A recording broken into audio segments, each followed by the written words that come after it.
I caught my husband cheating with my own sister, the ultimate betrayal that shattered my heart, and how I'm finding the strength to move on. I used to think my life was perfect. Married for 6 years to David, the love of my life, I felt secure in our little bubble of happiness. My sister, Lily, was my best friend, my confidant, and the person I trusted most in the world after him. We were a tight-knit family, or so I thought. That illusion came crashing down on a cold autumn evening, leaving me shattered in ways I never thought possible. It started with little things, a glance that lingered too long, laughter that felt too intimate between them, and whispers that stopped the moment I walked into a room. I dismissed it at first, blaming my own paranoia. "You're overthinking," I told myself. "Lily loves you. David loves you. Don't let silly thoughts ruin your peace." But the nagging feeling wouldn't go away. Something was wrong, even if I couldn't put my finger on it. One night, as we sat at dinner, I noticed David's phone lighting up with a text. He quickly turned it face down, his jaw tightening. I forced a smile. "Who's texting you at this hour?" I asked lightly, though my heart pounded in my chest. "Just work," he said, too quickly, not meeting my eyes. "It's nothing." Lily's fork clattered against her plate. "Oops." "Butterfingers," she joked, her voice unnaturally high. She avoided my gaze as she bent to pick it up. That's when I knew. My instinct screamed at me, but I still couldn't believe it. The two people I loved most in the world wouldn't betray me. Right? The truth came out in the ugliest way imaginable. A week later, David claimed he had a late meeting. He kissed me goodbye, his lips colder than usual, and walked out the door. Suspicion burned inside me, and before I could stop myself, I called Lily. "Hey," I said, trying to sound casual. "What are you up to tonight?" There was a pause, just a beat too long. "Oh, just staying high." "No reason," I said, forcing a laugh. "Just checking in." Something about her tone set my nerves on edge. After we hung up, I sat there, staring at my phone, debating whether to follow David. My heart raced as I grabbed my keys. I drove to the address David had once accidentally mentioned as a restaurant near his office. But as I pulled into the parking lot, my stomach dropped. His car wasn't there. I scanned the lot, hoping I was wrong, when I saw it parked a block away, outside a hotel. My hands trembled as I stepped out of the car. My legs felt like lead, but I forced myself to walk inside. The receptionist barely glanced at me as I approached. "Hi," I said, trying to steady my voice. "I'm meeting my husband. David. Could you let me know his room number?" The woman frowned. "I'm sorry, ma'am, but we can't give out that information."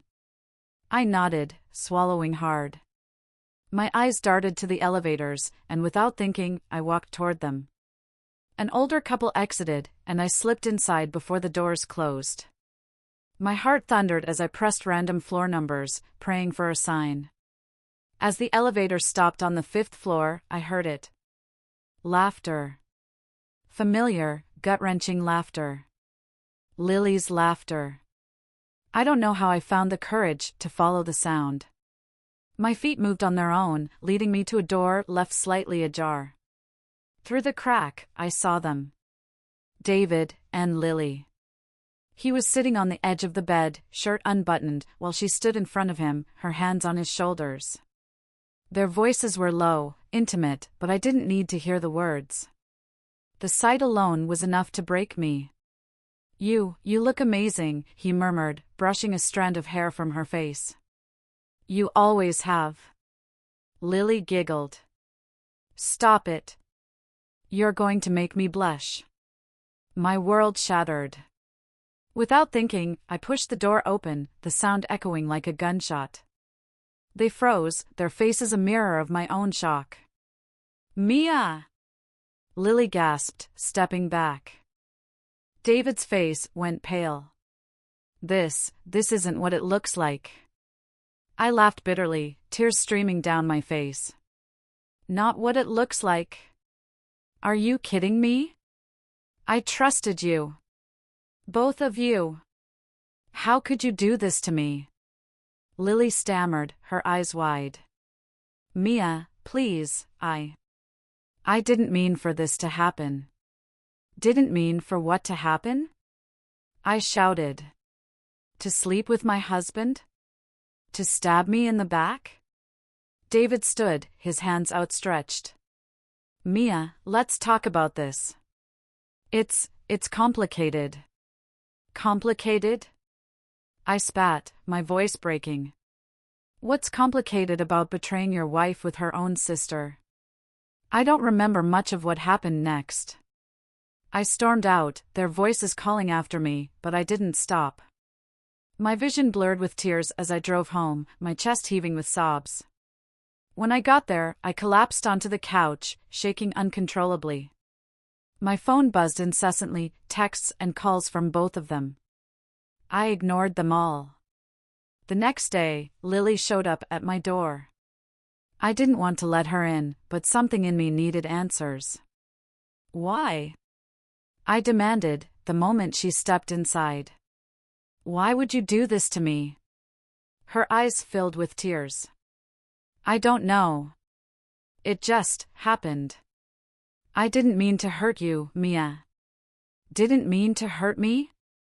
I repeated, my voice rising. You didn't think about me at all, did you?